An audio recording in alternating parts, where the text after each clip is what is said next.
সেই সময়টা মানে তারা যদি মনে করে যে আওয়ামী লীগ কিছুই নেই, আওয়ামী লীগ দেশ স্বাধীন করেছে, মানে ভাষার জন্য প্রাণ দিয়েছে, প্রত্যেকটা আন্দোলনের জন্য আওয়ামী লীগ নেতৃত্ব দিয়েছে, বাংলাদেশে অত্যাচারের বিরুদ্ধে আওয়ামী লীগ নেতৃত্ব দিয়েছে এবং একটা মানে সুন্দর বাংলাদেশ তৈরি করার জন্য নেতৃত্ব দিয়েছে। কাজেই আওয়ামী লীগ বসে থাকবে এই কথা যদি চিন্তা করে কেউ, তাহলে তারা বোকার স্বর্গে বসবাস করেন। এই যে এইটা তো আর বেশি দিন চলতে পারে না, ধৈর্যের একটা সীমা আছে, সেই সীমা রেখাটা মনে হয় এরা অতিক্রম করছে। একটা অডিও দেখলাম সাবেক স্বরাষ্ট্রমন্ত্রী আসাদুজ্জামান খান কামাল, যাকে বলা হয় যে ঠান্ডা মাথার খুনি। সেই খুনি ইন্ডিয়ায় বসে এখানে যে উনি যেটা বলার চেষ্টা করছেন, মানে আওয়ামী লীগ এত মানে সস্তা কোনো দল না, এটা নিঃশেষ করা যাবে না, এবং বলছে যে প্রয়োজনে আবার অস্ত্র নিয়ে রাস্তায় নামবো, মানে পাল্টা হুমকি দিচ্ছে। বিষয়টা হলো যে দেশের বাইরে থেকে 9 মাস তারা কেন কথা বলেননি। আসসালামু আলাইকুম ওয়া রাহমাতুল্লাহি ওয়া বারাকাতুহু। দেশ ও দেশের বাইরে দূর দূরান্ত থেকে ভিডিওটি যারা প্লে করেছেন, এই মুহূর্তে যারা ভিডিও দেখছেন তাদেরকে অনুরোধ করব দয়া করে পুরো ভিডিও সম্পূর্ণ দেখবেন। খুবই গুরুত্বপূর্ণ এবং অত্যন্ত ইম্পর্টেন্ট ভিডিও নিয়ে উপস্থিত হয়েছি আপনাদের মাঝে সুপ্রিয় দর্শক। সম্মানিত বন্ধুগণ, দর্শক শ্রোতা মণ্ডলী, সাম্প্রতিক সময়ে একটি অডিও কল রেকর্ড কিংবা একটি সাক্ষাৎকার ভাইরাল হয়েছে সামাজিক যোগাযোগ মাধ্যমে।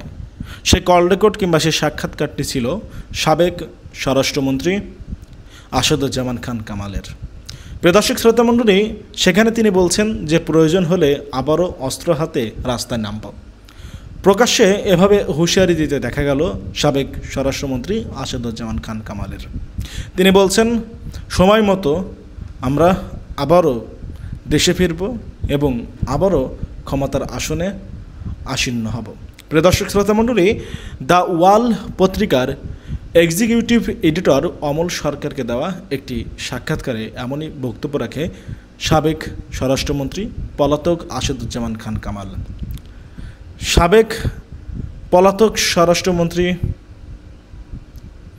আসাদুজ্জামান খান কামাল কিভাবে প্রকাশ্যে অস্ত্র হাতে নিয়ে রাজপথে নামার হুঁশিয়ারি দিল সেটা আমরা দেখব, তারপরে কথা বলবো। আশা করি সঙ্গে থাকবেন পুরো ভিডিওটি জুড়ে এবং ভিডিওটি যদি পারেন ভিডিওটি শেয়ার করে দেবেন বেশি বেশি করে। নমস্কার, আমাদের সঙ্গে এই মুহূর্তে টেলিফোনে যুক্ত আছেন বাংলাদেশের সাবেক স্বরাষ্ট্রমন্ত্রী এবং আওয়ামী লীগের শীর্ষ নেতা আসাদুজ্জামান খান কামাল। আমরা তার সঙ্গে কথা বলবো, তো আমরা তার মুখ থেকেই শুনবো, সাবেক স্বরাষ্ট্রমন্ত্রীর মুখ থেকে, যে তিনি ঠিক কি বলছেন এবং কি হয়েছিল সেই সময়। মিস্টার কামাল, আপনাকে দ্য ওয়ালে অনেক স্বাগত জানাই, আপনি যদি বলেন।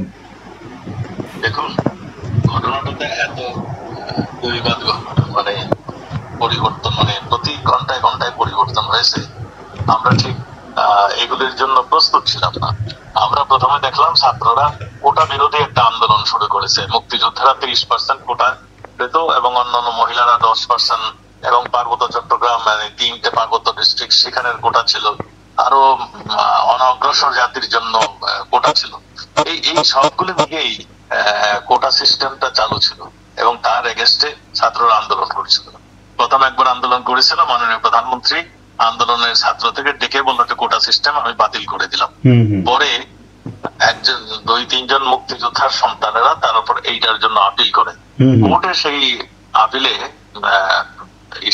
রায় ঘোষণা করে ছাত্রদের পক্ষে। এরপর থেকে আন্দোলন শুরু, এবং এই আন্দোলন মাননীয় প্রধানমন্ত্রীও মানে ছিলেন, সিদ্ধান্ত নিয়েছিলেন এই আন্দোলন করার সময় এগুলি তিনি কোটা সিস্টেমটি তুলে দিবেন। কিন্তু এই সময় আমাদের জন্য ফেভার করেনি, আমাদের হয়তো কিছুক্ষণ সময় লেগেছিল, এবং আমাদের যে পলিটিক্যাল পার্টি তার প্রতি আমাদের মানে একটু নজর একটু কম ছিল। সব মিলে ঝুলেই একটা ঘটনাটা মানে কোটা আন্দোলন থেকে পরবর্তীতে মানে এক দফা আন্দোলন চলে আসলো। কোটা আমরা কিন্তু মাননীয় প্রধানমন্ত্রী কিন্তু স্বীকার করে গিয়েছিলেন যে কোনো কোটা থাকবে না, ইনক্লুডিং মেয়েদের কোটাও থাকবে না, সব কোটা বাদ। তারপরেও তারা কিন্তু থামেনি, তারা চলে আসছিল সরকার পতন আন্দোলন। সরকার পতন আন্দোলনের জন্য জামাত ইসলাম একটা ডেডিকেটেড ছিল। তারা দীর্ঘদিন, আপনারা জানেন, পাকিস্তান যখন বিরুদ্ধে আমরা যখন যুদ্ধ করি তখনও এই জামাত ইসলাম আল বদর বাহিনী, রাজাকার বাহিনী তৈরি করে পাকিস্তানি বাহিনীকে মানে ই করেছিল, মানে সহযোগিতা মদত করেছিল, ঠিক। জি, তারাই এখন আমরা দেখলাম এই তা মানে যারা নাকি আমাদের স্বাধীনতা বিরোধী ছিল, স্বাধীনতার বিপক্ষে ছিল, তারা শুধু জাতীয় এবং আন্তর্জাতিক ভাবে যারা বিরোধী ছিল তারাই দেখলাম তাদেরকে ডেকে নিয়ে আবার একটা মোর্চা করে, একটা ষড়যন্ত্র করে এবং এই নোবেল লরিয়েট ইউনুসকে সামনে এনে দাঁড়া করিয়ে দিল।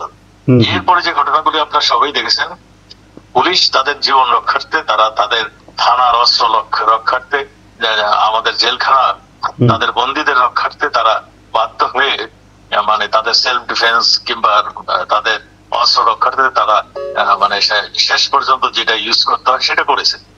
এতে ক্ষয়ক্ষতি হয়েছে, এতে জানা কিছু রক্ত ঝরেছে, এবং যে সমস্ত রক্ত ঝরেছে এটা সবগুলোই এই হয় থানা লুট করতে গিয়েছে কিংবা কিংবা এমন কিছু কর্মকাণ্ড করছিল তখন জানমালের নিজেকে রক্ষা করতে পুলিশ গুলি করতে বাধ্য হয়েছিল।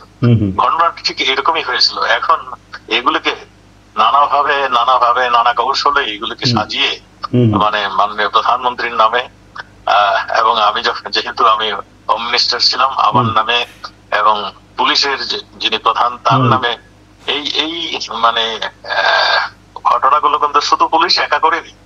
কারফিউ যখন দেওয়া হয় তখন বিজিবিও ছিল, আর্মিও ছিল এবং আনসার বাহিনীও ছিল। কাজেই শুধু পুলিশের উপরে যদি বলা হয় তাহলে এই জিনিসটাও মনে হয় ঠিক হবে না। আমি যেটা বলতে চাই, এটা সম্পূর্ণ সেলফ ডিফেন্স, সম্পদ রক্ষার্থে এবং জানমালের রক্ষার্থে পুলিশ বাধ্য হয়ে শেষ অস্ত্রটি ইউজ করেছে। এখানে কেউ নির্দেশ দিতে হয় না, পুলিশের আইনেই এটা তাদেরকে সেই ক্ষমতা দিয়ে দেওয়া হয়েছে যে তারা সেলফ ডিফেন্স, সম্পদ রক্ষার্থে তাদের তারা ফায়ার ওপেন করতে পারবে। শেষ অস্ত্রটাই হলো তাদের এটা। এখানে সেই জন্যই কিছু ক্ষয়ক্ষতি হয়েছে। এইখানে যতগুলো মানুষ হত হয়েছে কিংবা হত্যা হয়েছেন এর মধ্যে শুধু যে বিদ্রোহ যারা করেছেন তারাই না, ছাত্র সংখ্যা তো যথেষ্টই কম, অন্যান্য যারা ছিল তারা এই সংখ্যায় জড়িত হয়েছে। এবং এখানে ছাত্রলীগের ছেলেরাও মানে হত হয়েছেন, এখানে আওয়ামী লীগের ছেলেরাও হত হয়েছেন, তা সব মিলিয়ে পুলিশ হত হয়েছেন। পুলিশের সংখ্যাটা কিন্তু এখনো সঠিকভাবে আনয়ন করে নাই। এক জায়গায় ধরেন সিরাজগঞ্জের এক জায়গায় 13 পুলিশকে মানে পিটিয়ে হত্যা করেছেন, যাত্রাবাড়িতে পুড়িয়ে হত্যা করেছেন, বিভিন্ন জায়গায় পুলিশ হত্যা করে আবার ফ্লাইওভারে ঝুলিয়ে রেখেছেন লাশ। এই দৃশ্যগুলিও দেখেছেন। কাজেই আর যত পুলিশের অস্ত্র টস্ত্র লুট করে নিয়ে গেছেন এখন অস্ত্রগুলি তাদের কাছেই রয়েছে। এই সবগুলি মিলে ঝুলেই এই ঘটনা ঘটেছে। এখন কিভাবে আওয়ামী লীগকে দমন করতে হবে, কিভাবে মাননীয় প্রধানমন্ত্রীকে জব্দ করতে হবে, সেই জন্যই এই সমস্ত মামলা অত্যন্ত কৌশলে এই মামলাগুলোকে মানে এই করছেন এবং সেইভাবে ইনকোয়ারি রিপোর্ট গুলি আসছেন। সেখানে আমাদের উকিলকেও যেতে দেওয়া হয় না, আমাদের কেউ এখানে যেতে দেওয়া হয় না। একটা প্রশ্ন আমি করছি, মানে এতগুলি মানুষ, প্রায় 450-500, মানে যে যদি মূল ফিগারটাকেই ধরি, মানে এত মানুষকে পুলিশ হত্যা করলো, তাহলে পুলিশের কি বা সরকারের তরফে কোনো নির্দেশ? আপনি তো স্বরাষ্ট্রমন্ত্রী ছিলেন, মানে আপনি কোনো নির্দেশ দেননি? আপনি বলছেন আমাদের কোনো নির্দেশ দেওয়ার তো প্রয়োজন হয় না। আচ্ছা, আমাদের পুলিশের উপরে যেই মানে এটা ছিল, আমরা কি ওইখানে যে দাঁড়িয়েছিলাম যে পুলিশ শুরু করুন, এটা তো যারা অধিনায়ক ব্যাটেল ফিল্ডে তো দেখেন আর্মির যে যিনি কমান্ডিং অফিসার তিনি করেন। আমাদের পুলিশ অফিসাররা তাদের ডিউটি পালন করেছেন। তারা প্রথমে হুইসেল বাজিয়েছেন, তারপর ব্যারিকেড দিয়েছেন, তারপরে মানে গ্যাস মেরেছেন, জল কামান দিয়েছে, তারপরে যখন মানে তাদের উপরে যখন গুলি শুরু করেছে, মানে আগুন ধরিয়ে দিচ্ছে, তখন তারা লাস্ট স্টেজে এটা করেছে। আর এই 400-500 কথা বলেন, এখানে পুলিশ এইখানে আমার জানা মতে এই সংখ্যা অনেক কম। এবং আমিও তদন্ত করে দেখেছি, এক লোক নাম মামলা হয়েছে, সে এসে কোর্টকে জানিয়ে দিচ্ছে যে আমি তো মরিনি। এই ধরনের ঘটনাও আছে। রাষ্ট্রসংঘের একটা রিপোর্ট হয়েছে, সেখানে অবশ্য 1400 লোক হত্যা হয়েছে বলে বলা হচ্ছে আর কি। সেখানে এইগুলির যদি আপনারা তদন্ত করেন, 1400 লোকের নাম ঠিকানা করেন, তাহলে দেখবেন 3 বছর আগে মারা গেছে তারও নাম এখানে রয়েছে। এই সবগুলি হিসাব নিকাশ করার একটা মনে হয় সময় আসছে। কয়জন পুলিশ, কয়জন ছাত্রলীগের মানে আওয়ামী লীগের লোক, কয়জন মানে অন্য দলের লোক মারা গিয়েছে, কিংবা কয়জন ছাত্র মারা গিয়েছে, এই সবগুলির বোধহয় হিসাবের একটি সময় আসছে। আমার এই 1400-1500, আমি তো এক রিপোর্টে দেখছি 3100 পুলিশ আহত হয়েছে। এই সবগুলো নিয়েই একটা বিভ্রান্তিকর পরিস্থিতি সৃষ্টি হয়েছে। তো কাজেই এই সবগুলো নিয়ে একটা কমিশন বসানো উচিত আমি মনে করি। আপনি বলছেন যে একটা বিচার বিভাগীয় কমিশন, যেমন শেখ হাসিনা কমিশন গঠন করেও দিয়েছিলেন, যেটা কন্টিনিউ হয়নি পরবর্তী সময়তে। আপনি বলছেন যে এই সরকারি যদি তাহলে তারা যদি মনে করে তাহলে নিরপেক্ষতা বজায় রাখার জন্য একটা কমিশন গঠন করা উচিত। অবশ্যই, আমি তাই তো মনে করি। কারণ পুলিশ বলছে 3100 পুলিশ মারা গেছে, একটা বিদেশি সংবাদপত্রে আমি সেটা দেখেছি। আবার পুলিশ কেউ বলতেছে 500, কেউ বলতেছে 1000, কেউ বলতেছে আবার সরকারি ভাবে বলতেছে আরো কম। আর আমাদের আওয়ামী লীগের নেতা কর্মী যারা মারা গেছে তাদের সংখ্যাও প্রায় 400-500 কম নয়। তারপরে তাদের বাড়িঘর লুণ্ঠন, তাদের ব্যবসা বাণিজ্য পুড়িয়ে দেওয়া, এই সবগুলো তো ক্রাইমের অন্তর্ভুক্ত। আপনারা দেখেছেন 5 তারিখের পরে যে সমস্ত ক্রাইম হয়েছে তাকে ইন্ডিমিনিটি দিয়ে দেওয়া হয়েছে। এই সবগুলি একটা এই কৌশল ছিল, যেটা নাকি মাননীয় প্রধান উপদেষ্টা তিনি পরিষ্কার করে বলেছেন এটা মেটিকুলাস একটা ডিজাইন ছিল, সেই ডিজাইনটাই বাস্তবায়ন করেছেন।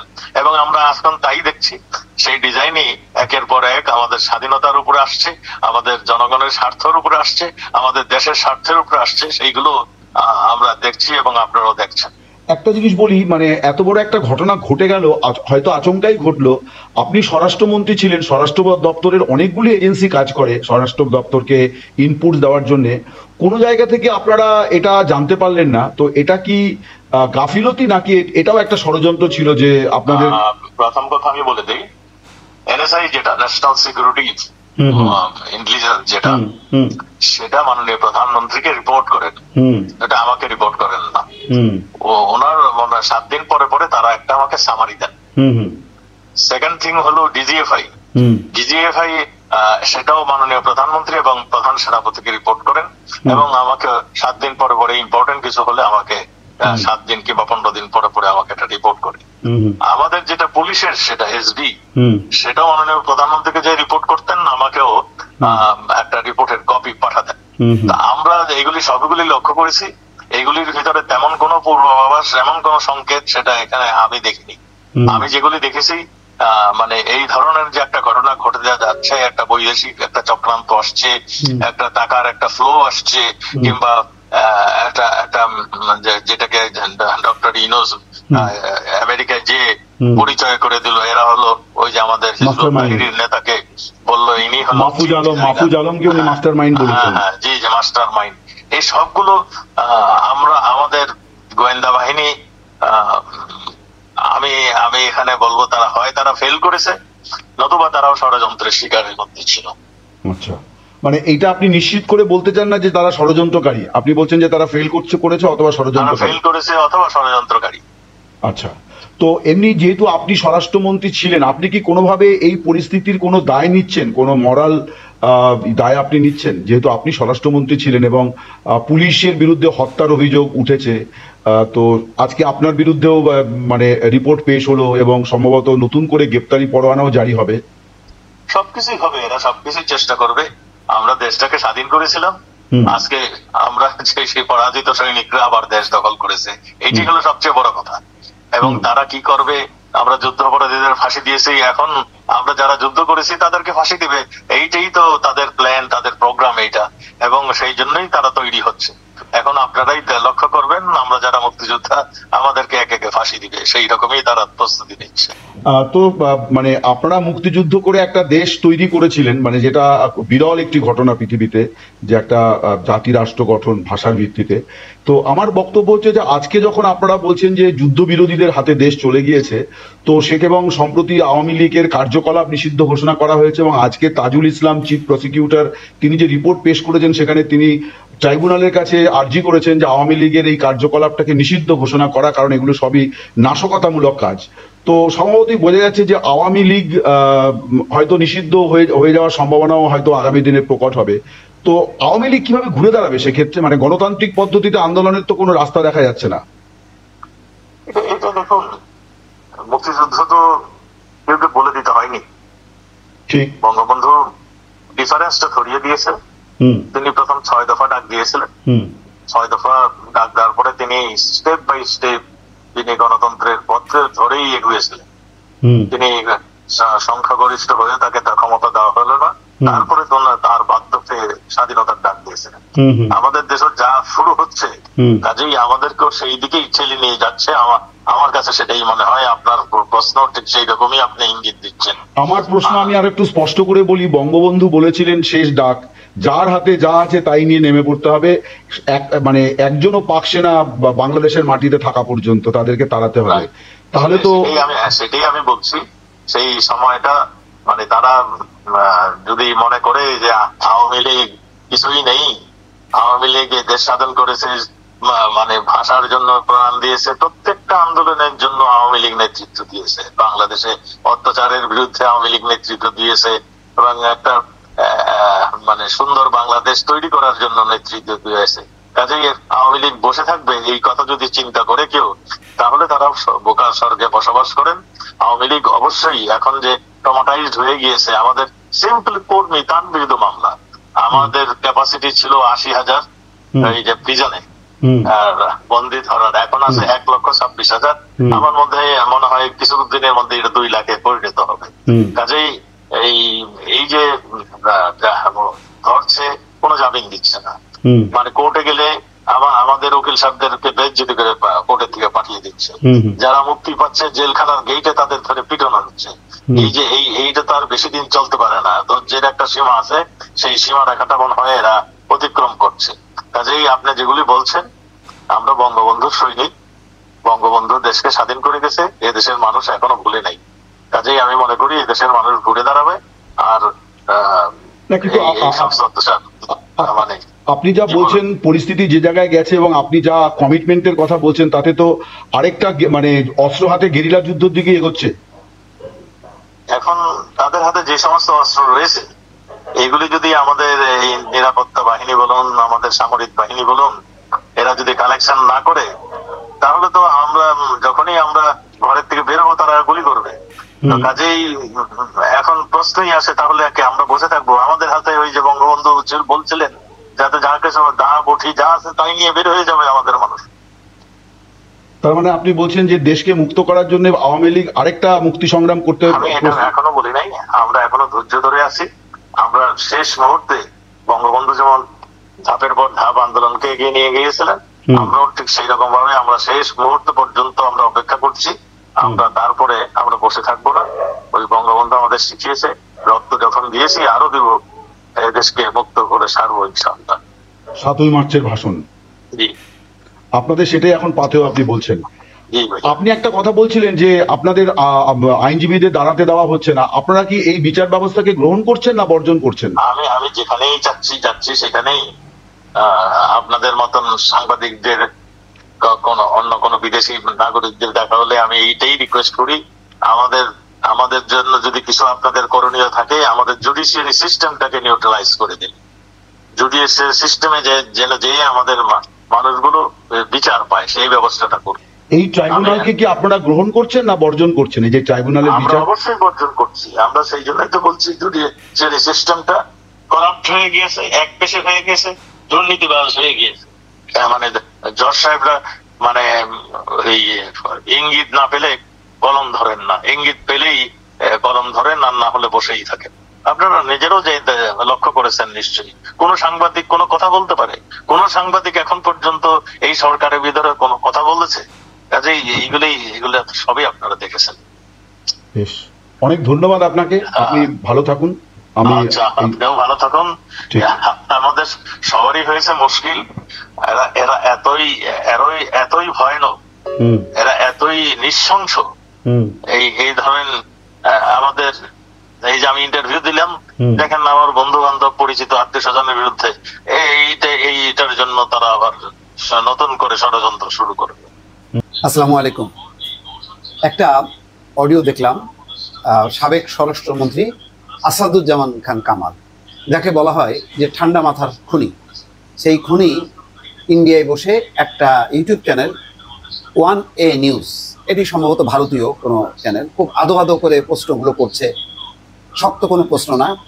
এবং আসাদুজ্জামান খান কামাল বাংলাদেশে যেমন খুব মানে অল্প অল্প করে কথা বলতেন, ওখানে দেখলাম যে খুব মানে এক প্রাণবন্ত আলোচনা করছেন, কোনো কথার মধ্যে কোনো ফাম্বল নেই। তো সেখানে মুদ্রা কথা যেটা, যে এটা হলো পুরোটাই হচ্ছে একটা ষড়যন্ত্র, পুরোটাই হচ্ছে একটা পরিকল্পিত একটা অভ্যুত্থান, যার টার্গেট হচ্ছে সাবেক প্রধানমন্ত্রী শেখ হাসিনা। এখানে কিছু কিছু প্রশ্ন এসছে, বলছে যে আপনারা কি এটার কোনো মানে কোনো নির্দেশ দেননি? উনি বলছেন যে না, নির্দেশ দিইনি। একটু দর্শক একটু আমরা শুনি, তারপর আবার তাদের জীবন রক্ষার্থে, তারা তাদের থানার অস্ত্র রক্ষার্থে, আমাদের জেলখানা তাদের বন্দীদের রক্ষার্থে তারা বাধ্য হয়ে মানে তাদের সেলফ ডিফেন্স কিংবা তাদের অস্ত্র রক্ষার্থে তারা মানে শেষ পর্যন্ত যেটা ইউজ করতে হয় সেটা করেছে। তারপরে খুব ইন্টারেস্টিং পয়েন্ট এখানে, যে উনি যেটা বলার চেষ্টা করছেন যে এখানে আওয়ামী লীগ ছাত্রলীগের 400-500 মারা গেছে, পুলিশের 2500-3000 মানুষ হতাহত হয়েছে, সেই সংখ্যাগুলো নেই। মানে অর্থাৎ এটাতে যে ছাত্র জনতা মারা গেছে সেই জিনিসটা মানে ঢেকে রাখছে। এবং খুবই ইম্পর্টেন্ট ব্যাপার, বলতেছে যে তারা কোনো নির্দেশ দেয়নি, যেখানে জাতিসংঘের রিপোর্টে আছে যে এটা একেবারে উচ্চ পর্যায়ের নির্দেশে পুলিশ এই হামলাগুলো করছে বা গুলি চালাইছে, সেটাকে তিনি একেবারেই অস্বীকার করতেছে। সে বলতেছে যে এটা আমাদের আদেশ দেওয়ার প্রয়োজন নেই, এটা পুলিশ তার সেলফ ডিফেন্সের জন্য তারা প্রথমে টিয়ার গ্যাস মারছে, ব্যারিকেড দিছে, তারপরে জলকামান ব্যবহার করছে, পরে যখন তাদের উপরে হামলা হয়েছে তখন তারা এই আক্রমণ করছে বা নিজেদের রক্ষা করার জন্য তারা গুলি চালাইছে। এটা তারা এদের নির্দেশ দেওয়ার নেই। বলছে যে আমরা কি ওখানে দাঁড়াইছিলাম? ওখানে দাঁড়াই থেকে বলছি পুলিশকে, পুলিশ তার নিজের আত্মরক্ষার্থে গুলি চালাইছে, এবং এটাই হচ্ছে পুলিশের বিধান। ফলে ওনাদের কোনো দায় দায়িত্ব বা নির্দেশ নেই। শোনেন দর্শক আবার একটু। আমাদের কোনো নির্দেশ দেওয়ার তো প্রয়োজন হয় না। আচ্ছা, আমাদের পুলিশের উপরে যেই মানে এটা ছিল, আমরা কি ওইখানে যে দাঁড়িয়েছিলাম যে পুলিশ গঠন করুন, এটা তো যারা অধিনায়ক ব্যাটেল ফিল্ডে তো দেখেন আর্মির যে যিনি কমান্ডিং অফিসার তিনি করেন। ক্ষয়ক্ষতি হয়েছে, এতে যার না কিছু রক্ত ঝরেছে, এবং যেই সমস্ত রক্ত ঝরেছে এটা সবগুলোই এই হয় থানা লুট করতে গিয়েছে কিংবা এমন কিছু কর্মকাণ্ড করছিল তখন জানমালের নিজেকে রক্ষা করতে পুলিশ গুলি করতে বাধ্য হয়েছে। উনার বক্তব্যটা হলো এই যে ওনারা দেশ স্বাধীন করছে, আজকে পরাজিত শক্তি অর্থাৎ মুক্তিযুদ্ধের পরাজিত শক্তিটা দেশটাকে দখল করছে। ওই যে বলা হয় না যে কোনো রকম তাদের অনুশোচনা নেই, একদম সত্য কথা। এবং বলতে উনি আবার দাবি করতেছে যে এই ব্যাপারে একটা কমিশন করা হোক। তো ট্রাইব্যুনাল করা হয়েছে, কমিশন করা হয়েছে, জাতিসংঘের রিপোর্ট হয়েছে, জাতিসংঘের কথাও কিন্তু ওই অ্যাঙ্কর তাকে কিন্তু প্রশ্ন করছে। তখন উনি বলতেছেন যে এটা 3 বছর আগেও মারা গেছে, তাদেরকেও এর মধ্যে ঢুকানো হয়েছে। অর্থাৎ সংখ্যাটা মানে বাড়ায় দেখানো হচ্ছে এবং এটা সঠিক না। তার মানে জাতিসংঘের রিপোর্টও ঠিক না, ওনারা যেটা বলবে সেটাই ঠিক। দর্শক আরেকটু শুনি। তদন্ত করেন, 1400 লোকের নাম ঠিকানা করেন, তাহলে দেখবেন 3 বছর আগে মারা গেছে তারও নাম এখানে রয়েছে। এই সবগুলি হিসাব নিকাশ করার একটা মনে হয় সময় আসছে। এবং দেখেন শেষ পর্যায়ে তারা আবার বলতেছে যে এই মানে আওয়ামী লীগ এত মানে সস্তা কোনো দল না, এটা নিঃশেষ করা যাবে না, এবং প্রতিরোধ গড়ে উঠবে, এবং বলছে যে প্রয়োজনে আবার অস্ত্র নিয়ে রাস্তায় নামবো। মানে পাল্টা হুমকি দিচ্ছে। মানে ওই যে তাদের অনুশোচনা, দুঃখ প্রকাশ, যেটা ওবায়দুল কাদের কিছুটা এ করছে যে আগে আমরা দেশে ফিরি তারপরে দেখবো, কিন্তু না, কোনো রকম তারা এটাকে একদম সম্পূর্ণভাবে তারা এ করছে, যেটা ষড়যন্ত্র চক্রান্ত। এবং দেখেন কি হয়, প্রয়োজনে জনগণ রাস্তায় নামবে, একটা ধৈর্যের শেষ সীমানা আছে, সেরকম একটা হুমকি সুতার। আমরা শেষ মুহূর্ত পর্যন্ত আমরা অপেক্ষা করছি, আমরা তারপরে আমরা বসে থাকবো না, যাতে যা কিছু যা বঠি যা আছে তাই নিয়ে বের হয়ে যাবে আমাদের মানুষ। অথচ দেখেন যে তাকে দেখানো হচ্ছে যে একটা একটা করে মরে, আবার আরেকটা থেকে যায়, সে সরে না। মানে কিভাবে অপারেশনগুলি চালাচ্ছে সেই চিত্রগুলি দেখাচ্ছে, আমরা একটা দেখছি তো ভিডিও, এবং মনোযোগ দিয়ে দেখতেছে। উনি নির্দেশ দেননি, ওনার নির্দেশ ছাড়াই পুলিশ গুলি চালাইছে।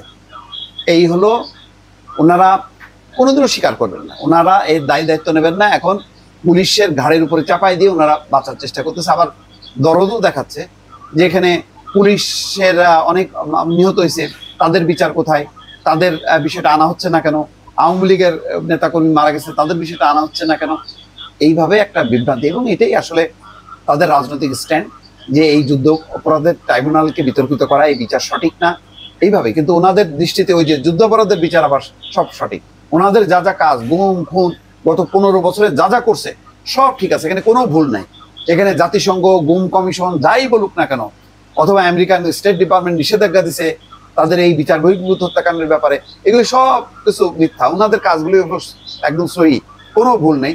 আর এখন বাকি যা যা হচ্ছে সব কিছু হচ্ছে ভুল, এই বয়ান নিয়ে তারা আছে। দর্শক, সাবেক সরকারের ডাকসাইটে মন্ত্রীরা, সেই মন্ত্রীরা যদি বলেন যে প্রথম ওবায়দুল কাদের, আলোচিত সাবেক সরকারের, সাবেক আওয়ামী লীগ সরকারের মন্ত্রী ওবায়দুল কাদের কোথায় আছেন, কি অবস্থা, অনেক অনেক খবর বিভিন্ন পত্র পত্রিকায় এসছে। একটা পর্যায়ে খবর এসছে তিনি যশোর সীমান্ত দিয়ে ভারত চলে গেছেন, এবং যশোর সীমান্ত দিয়ে ভারত কিভাবে গেছেন এটা নিয়ে বহু জল বহু দিকে গড়িয়েছে। এবং ইন্টারেস্টিংলি দেখেন, আমি আলোচনাটা কোন জায়গায় নিতে যাচ্ছি, যে এই আওয়ামী লীগ তারা বা যারা ইন্ডিয়ায় আছে তারা প্রচুর বক্তৃতায় বিবৃতিতে শেখ হাসিনা চলে আসছেন, তারা চলে আসবেন, বিভিন্ন কিছু বলছেন, কোথায় টাফ সেটা বলবো। কিন্তু আবার মজা হলো বাংলাদেশের রাজনীতির, যে এই ওবায়দুল কাদের যে গেছেন ইন্ডিয়াতে, সেই জায়গায় নাকি যশোরে ছাত্র দলের লোকজন এবং দায়িত্বশীল লোকজন তারা হেল্প করেছে। কিসের বিনিময়ে হেল্প করেছে জানেন? এবং ওই পরিমাণটা এইটুক না, ওই পরিমাণটা কত বড় এটা আপনারা কল্পনা করতে পারেন। মূল জায়গায় আসেন, ওবায়দুল কাদের ইন্ডিয়ার দা ওয়ালে কথা বলেছেন, সেটা নিয়ে বাংলাদেশের পত্র পত্রিকা নিউজ করেছে, তারপর মানব জমিন রিপোর্ট করেছে, আমরা আপনাদের সামনে আলোচনা করেছি কিভাবে নাটকীয় ভাবেই বলা যায়, এবং কথা যদি সত্য হয় তাহলে ভাগ্যগুণে উনি বেঁচে গিয়েছিলেন 5 আগস্ট 2024। ওবায়দুল কাদেরের পর এবার আরেকজন আলোচিত মানুষ, তিনি হচ্ছেন আওয়ামী লীগের সাবেক সরকারের স্বরাষ্ট্রমন্ত্রী আসাদুজ্জামান খান কামাল, সাবেক স্বরাষ্ট্রমন্ত্রী। তিনিও দাওয়ালে কথা বলেছেন। বিষয়টা হলো যে দেশের বাইরে থেকে 9 মাস তারা কেন কথা বলেননি, এখন তারা ইন্ডিয়ান মিডিয়ায় আসছেন। সোশ্যাল মিডিয়ার যুগ, বাংলাদেশের পত্র পত্রিকায় কেউই ইন্টারভিউ করে না বা করবে না, যোগাযোগ থাকলেও কেউ সেগুলো প্রকাশ করছে না, কারণ বাংলাদেশে এখন নতুন একটা আইন আছে, বা সরকারের পক্ষ থেকে শক্তভাবে বলা হয়েছে যে আওয়ামী লীগের ফেভারে যায় এরকম কিছু প্রচার করা যাবে না। আচ্ছা, আওয়ামী লীগের ফেভারে যাক ডিসফেভারে যাক, আমি সেই প্রসঙ্গে যাচ্ছি না। আমার কাছে গুরুত্বপূর্ণ হলো যে সরকারের ভেতর থেকে বলতে সরকারের যারা আছে তারাও বলছেন, উপদেষ্টা পরিষদ, ইভেন প্রধান উপদেষ্টা বলেছেন যে আওয়ামী লীগ নিষিদ্ধের পর থেকে দেশে যুদ্ধ অবস্থা। তারপর সরকারের একেবারে স্নেহভাজন সংগঠন যদি বলি, বা অনেকে কিংস পার্টি বলেন, এনসিপি বারবারই বলে ফেসিবাদ ফিরে আসবে, মানে আওয়ামী লীগ ফিরে আসবে। মানে আওয়ামী লীগের তীব্র বিরোধী, যাদের দিয়ে আওয়ামী লীগের একেবারে 12টা বাজা কনফার্ম হচ্ছে, তারাই টেনশন করছে, তাদের মুখ দিয়ে বেশি আসছে যে যতটা ইন্ডিয়া থেকে আওয়ামী লীগের লোক বলছে, আওয়ামী লীগ নিষিদ্ধের পরে কতগুলো ঘটনা ঘটেছে বলেন তো আওয়ামী লীগের দিক থেকে। ইভেন তো শেখ হাসিনা যে বক্তৃতা দিয়েছিল, সেই বক্তৃতার মতো কোনো ঘটনা ঘটেনি, যেটার রেস ধরে ধানমন্ডি 32 নাম্বার ভাঙা হলো। তো এই পক্ষ থেকে, বিরোধী অংশ থেকে এবার আওয়ামী লীগ ধরেন ফিরে আসবে বলতেছে, যারা ভয় পাচ্ছে অথবা রাজনৈতিক প্রয়োজনে বলছে, বা একটা সেন্সেশন তৈরি করে রাখা। আওয়ামী লীগ ফিরে আসা কোথায় টাফ জানায়? ডক্টর ইউনূস কি তার প্রধান বাধা, বা এই অন্তর্বর্তীকালীন সরকার প্রধান বাধা? এই দেশের ভেতরে এখন যদি বলেন বিএনপি, জামাত ইসলামী, এনসিপি নিজেদের নিয়ে তারা নিজেরা একটা কামড়াকামড়ি অবস্থা, ঐক্য নাই, ঐক্য লাগবে এরকম বলে তো। এবং সেনাপ্রধানও বাংলাদেশের ভেতরকার যারা আছে তাদেরকে নিয়ে, যারা একটি রাজনীতি করে, তাদের ঐক্যের কথা বলেছে। কিন্তু আওয়ামী লীগ যদি ইন করতে চায়, আওয়ামী লীগ যদি কোনো রকম আসার একটা কোনো উপলক্ষ বা আওয়াজ তৈরি হয়, এনসিপি, বিএনপি এবং জামাত ইসলামী এক হয়ে যাবে না? আওয়ামী লীগের জন্য সবচেয়ে বড় চ্যালেঞ্জ হবে আসলে ডক্টর ইউনূস বা অন্তর্বর্তীকালীন সরকার না। যখন বিএনপি, জামাত ইসলামী, এনসিপি এক হয়ে যাবে, বিএনপি জামাতের তো একটা বড় শক্তি।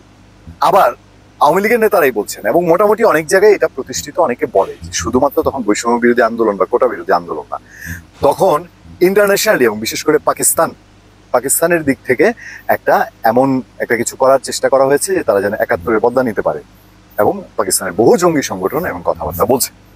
এগুলো নিয়ে আমরা আলাদা একটা কন্টেন্টে আলোচনা করবো। তো সোদের আওয়ামী লীগের আসার বিষয় না, কিন্তু তারা নিজেদের অস্তিত্ব টিকায় রাখার যে একটা চেষ্টা করছে, যে কোনো না কোনো ভাবে অস্তিত্ব টিকে থাকুক, এই জন্য কি একে একে দেশের বাইরে থেকে সাবেক সরকার বলি বা আওয়ামী লীগ সরকার বলি, সেই সরকারের যে দায়িত্বশীল যারা ছিলেন, তারা এখন আস্তে আস্তে কোনো না কোনো ভাবে, তারা ভিজুয়ালি কিন্তু তাদের চেহারা দেখাচ্ছে না। খুব ইন্টারেস্টিং। সমর রেজাউল করিম দেখলাম ভিডিও ইন্টারভিউ, তাও এত ক্লোজ ফ্রেমে যেন বোঝা না যায় তিনি কোথায় আছেন। সম্মানিত বন্ধুগণ, দর্শক শ্রোতা, আপনারা দেখতে পারলেন।